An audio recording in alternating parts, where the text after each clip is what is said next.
Hi అండి, అందరు ఎలా ఉన్నారు? అందరు బాగున్నారా అండి? నేనైతే ఈ మధ్య వీడియో పెట్టలేదు. ఇంకా నేనైతే ఈరోజు సాంబార్ చేశాను. వేడి వేడి సాంబార్.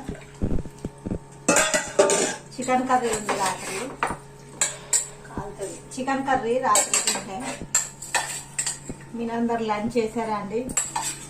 నేనైతే ఈ మధ్యలో వీడియో పెట్టట్లేదు. అందరు ఎలా ఉన్నారు? అందరు బాగుండాలి, అందులో మేము ఉండాలి.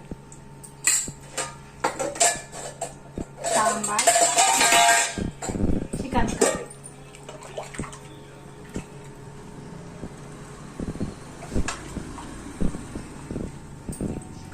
సాంబార్లో చికెన్ కర్రీ ఫ్రై లాగా చేశాను అనమాట. దానికి అంచుకి చికెన్ కర్రీ అయితే చికెన్ సాంబార్ కాంబినేషన్ చాలా బాగుంటుంది. ఓకే అండి, మీరందరూ తిన్నారా లేదా కామెంట్ చేయండి.